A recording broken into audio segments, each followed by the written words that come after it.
Olá pessoal, seja bem-vindo ao nosso canal.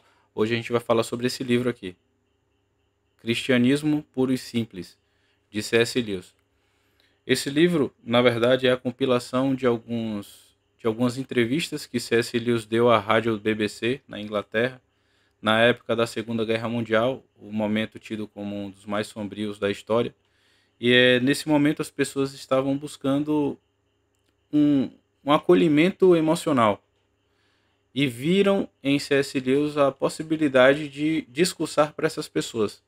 Então ele foi convidado pela BBC e ele começou a falar sobre Cristo.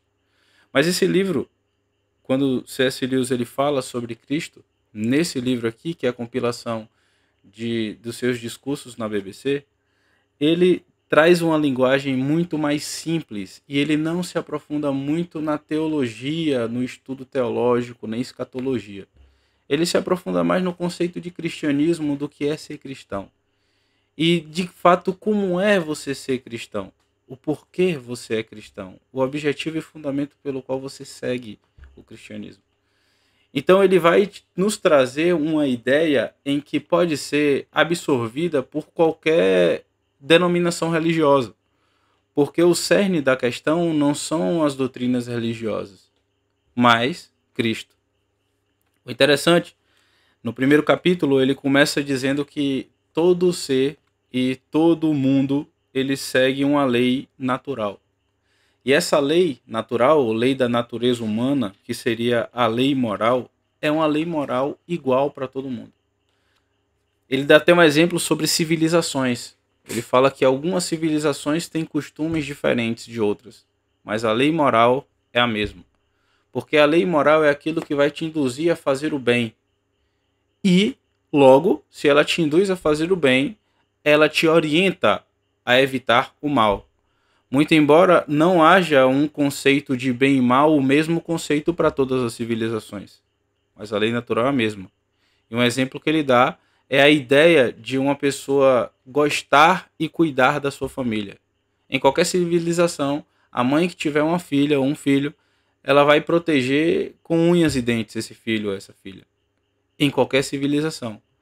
Muito embora quando essa criança chegue numa certa idade, e aqui eu estou falando com minhas próprias palavras, muito embora a criança quando chegue com uma certa idade tenha que se afastar dos pais. Você pode ver civilizações que a criança deixa de ser criança com a idade inferior a uma outra civilização. Hoje, no nosso contexto, hoje no nosso mundo, nós já vemos isso em alguns países. A pessoa, antes de completar os 18 anos, já tem responsabilidade de adulto. Em outros países, a responsabilidade plena mesmo só vem após os 22 anos. Essa é a lei moral. Ele está falando sobre isso. Muito embora os usos e costumes sejam mudados, sejam diferentes para as outras civilizações, para alguns lugares ou outros lugares, a lei moral ela é a mesma. E a lei moral vai induzir-nos a fazer o bem. No segundo capítulo, logo no segundo capítulo, ele vai falar mais a fundo sobre a lei moral. E no segundo capítulo é mais interessante porque ele fala sobre a lei moral e a dissociação com o instinto.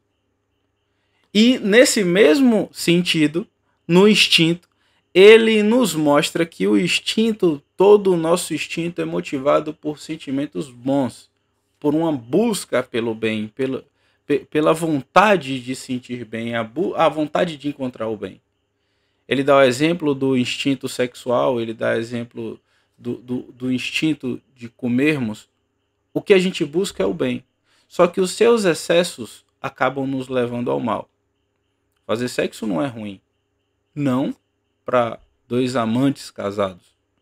Mas é ruim para dois amantes não casados. Então, o mesmo instinto pode ser bom de um lado e ruim do outro.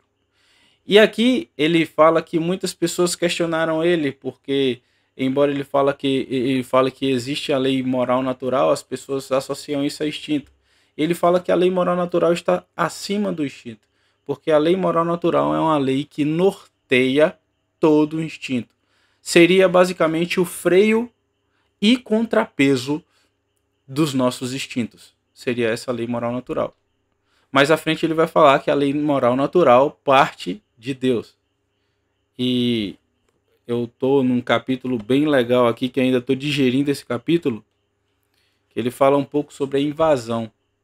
E a invasão, ele fala sobre como o mundo foi criado, o conceito de mundo criado, quais são os tipos de mundo, como você vê Deus nessa lei moral natural, e como os ateus não enxergam Deus, e como eles justificam que Deus não existe. Mas isso é para um outro momento. Se você gostou desse resumo desse livro, eu espero que você tenha gostado. Eu peço que você dê um like, se inscreva no canal, compartilhe para alguém e vale a pena ler. É uma indicação muito boa. Não importa a denominação que você seja, seja batista, assembleano, se você for ateu também é muito interessante para você, porque você vai estudar, vai ler sobre isso aqui, sobre uma ótica de uma pessoa, a ótica de um escritor que ele não se preocupa com as questões teológicas. Ele se preocupa com a moral e princípio ou fundamento do cristianismo. Muito obrigado. Deus abençoe a todos.